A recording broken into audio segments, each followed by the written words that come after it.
नमस्कार दोस्तों, राधे राधे, जय श्री कृष्णा। आज हम सुनने जा रहे हैं आषाढ़ मास महात्म्य अध्याय 5 सृष्टि वर्णन। नारद जी पूछने लगे, पिताजी आप केवल मेरे ही नहीं सबके पिता, समस्त देवताओं से श्रेष्ठ एवं सृष्टिकर्ता हैं।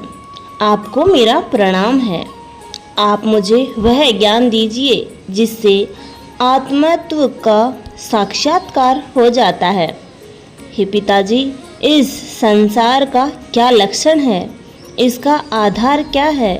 निर्माण किसने किया है? इसका प्रलय किसमें होता है?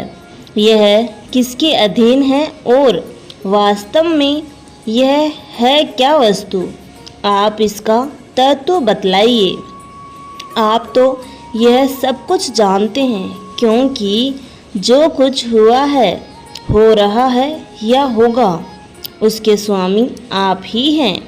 यह सारा संसार हथेली पर रखे हुए आप लेके समान आपकी ज्ञान दृष्टि के अंतर्गत ही है।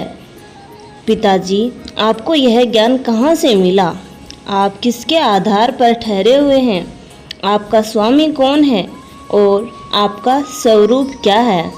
आप अकेले ही अपनी माया से पंचभूतों के द्वारा प्राणियों की सृष्टि कर लेते हैं। कितना अद्भुत है! जैसे मकड़ी अनायास ही अपने मुंह से जाला निकालकर उसमें खेलने लगती है, वैसे ही आप अपनी शक्ति के आश्रय से जीवों को अपने में ही उत्पन्न करते हैं और फिर भी आप में कोई विकार नहीं होता। जगत में नाम, रूप और गुणों से जो कुछ जाना जाता है, उसमें मैं ऐसी कोई सत्य, असत्य, उत्तम, मध्यम या अधम वस्तु नहीं देखता जो आपके सिवा और किसी से उत्पन्न हुई हो। इस प्रकार सबके ईश्वर होकर भी आपने एकाग्र चित्त से घोर तपस्या की। इस बात से मुझे मोह के साथ साथ बहुत बड़ी शंका भी हो रही है कि आपसे बड़ा भी कोई है क्या?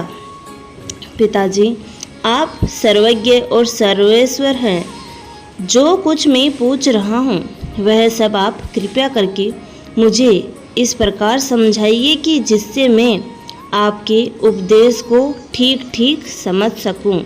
ब्रह्मा जी ने कहा, बेटा नारद, तुमने जीवों के प्रति करुणा के भाव से भरकर यह बहुत ही सुंदर प्रश्न किया है, क्योंकि इससे भगवान के गुणों का वर्णन करने की प्रेरणा मुझे प्राप्त हुई है। नारद तो तव तत्पंची यथा माँ प्रब्रह्मशिशो।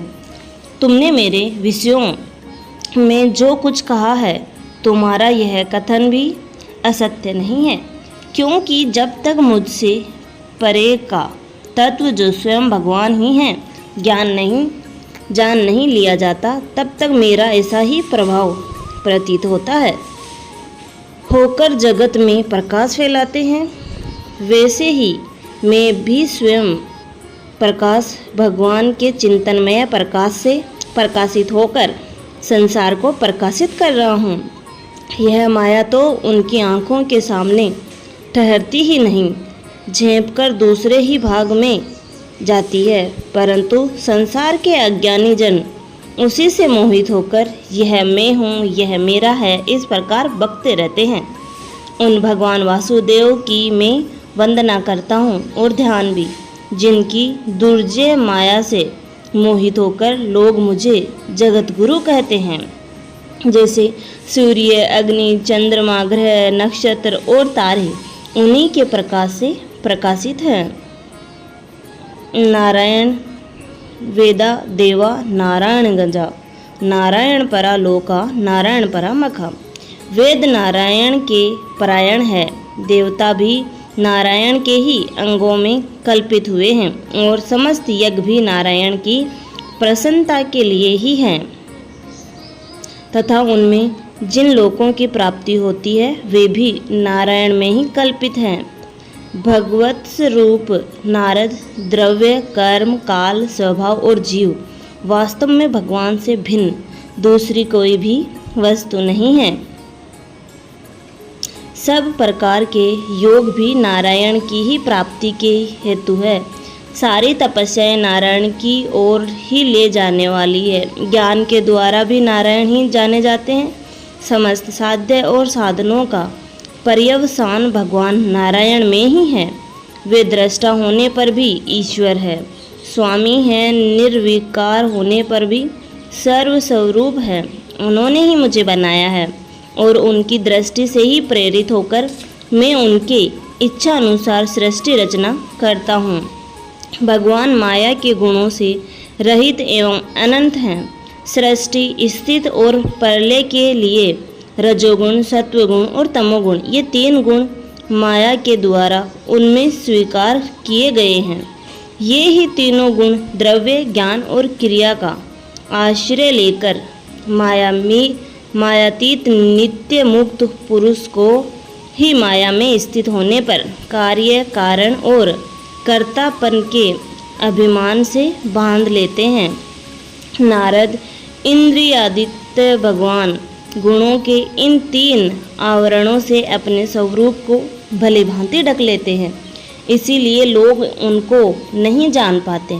सारे संसार के और मेरे भी एकमात्र स्वामी वे ही हैं।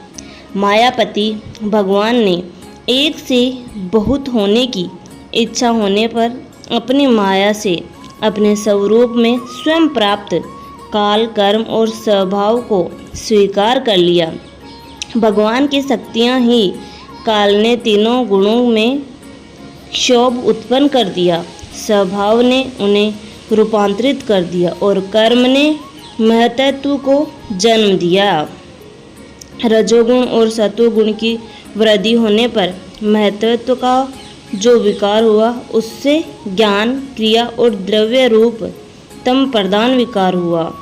वह अहंकार कहलाया और विकार को प्राप्त होकर तीन प्रकार का हो गया।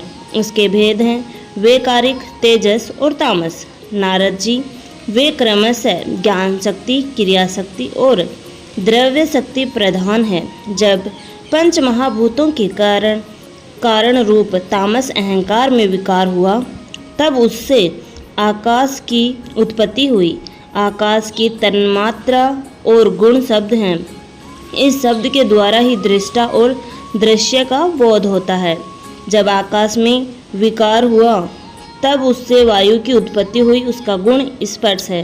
अपने कारण का गुण आ जाने से यह शब्द वाला भी है। इंद्रियों में स्फूर्ति, शरीर में जीवन शक्ति, ओज और बल इसके रूप हैं। काल, कर्म और स्वभाव से वायु में भी विकार हुआ, उससे तेज की उत्पत्ति हुई। इसका प्रधान गुण रूप है। साथ ही इसके कारण आकाश और वायु के गुण शब्द एवं स्पर्श भी इसमें हैं। तेज के विकार से जल की उत्पत्ति हुई। इसका गुण है रस। कारण तत्वों के गुण शब्द, स्पर्श और रूप भी इसमें हैं। जल के विकार से पृथ्वी की उत्पत्ति हुई। इसका गुण है गंध। कारण के गुण कार्य में आते हैं। इस न्याय से शब्द, स्पर्श, रूप और रस ये चारों गुण भी इसमें विद्यमान है। वैकारिक अहंकार से मन की और इंद्रियों के 10 अधिष्ठार्थ देवताओं की उत्पत्ति हुई। उनके नाम हैं दिशा, वायु, सूर्य, वरुण, अश्विनी कुमार, अग्नि, इंद्र, विष्णु, मित्र और प्रजापति। तेजस अहंकार के विकार से श्रोत, त्वचा, नेत्र, जीवा और प्राण ये 5 ज्ञानेंद्रिया एवं वाक, हस्त, पाद, गुदा और जननेंद्रिया ये 5 कर्मेंद्रियां उत्पन्न हुई। साथ ही ज्ञान शक्ति रूप बुद्धि और क्रिया शक्ति रूप प्राण भी तेजस अहंकार से ही उत्पन्न हुए हैं। श्रेष्ठ ब्रह्मविद जिस समय से ये पंचभूत इंद्रियां, मन और सत्व आदि तीनों गुण परस्पर संगठित नहीं थे, तब अपने रहने के लिए भोगों के साधन रूप शरीर की रचना नहीं कर सके। जब भगवान ने इन्हें अपनी शक्तियों से प्रेरित किया तब वे तत्व परस्पर एक दूसरे के साथ मिल गए और उन्होंने आपस में कार्य कारण भाव स्वीकार करके यष्टि समष्टि रूप पिंड और ब्रह्मांड दोनों की रचना की। वह ब्रह्मांड रूप अंडा 1 सहस्त्र वर्ष तक निर्जीव रूप से जल में पड़ा रहा। फिर काल, कर्म और स्वभाव रूप को स्वीकार करने वाले भगवान ने उसे जीवित कर दिया। उस अंडे को फोड़कर उसमें से वही विराट पुरुष निकला, जिसकी जंघा, चरण, भुजाएं, नेत्र, मुख और सिंह सहस्त्रों की संख्या में हैं। विद्वान पुरुष उसी के अंगों में समस्त लोक और उनमें रहने वाली वस्तुओं की कल्पना करते हैं। उसकी कमर से नीचे के अंगों तक 7 पाताल की और उसके पेड़ों से ऊपर के अंगों में 7 स्वर्ग की कल्पना की जाती है। ब्रह्मांड में इस विराट पुरुष का मुख है, भुजाएं क्षत्रिय है, जांघों से वैश्य और पैरों से शूद्र उत्पन्न हुए हैं। पैरों से लेकर कटी पर्यंत 7 पाताल तथा भूलोक की कल्पना की गई है। नाभि में भूलोक की, हृदय से स्वर्गलोक की और परमात्मा के वक्ष स्थल में महरलोक की कल्पना की गई है। उसके गले में जनलोक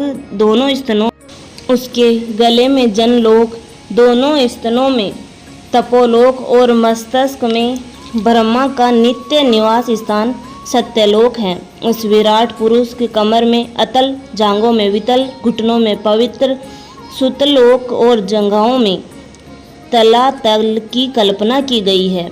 एड़ी के ऊपर की गांठों में महातल, पंजे और एड़ियों में रसातल और तलुओं में पाताल समझना चाहिए। इस प्रकार विराट पुरुष सर्वलोकमय है। विराट भगवान के अंगों में इस प्रकार भी लोकों की कल्पना की जाती है कि उनके चरणों में पृथ्वी है, नाभि में भूलोक है और सिर में स्वर्गलोक है। धन्यवाद दोस्तों, आज का महात्म्य यहीं समाप्त होता है। आगे के महात्म्य सुनने के लिए आप हमारे चैनल को लाइक, शेयर एंड सब्सक्राइब करना ना भूलें।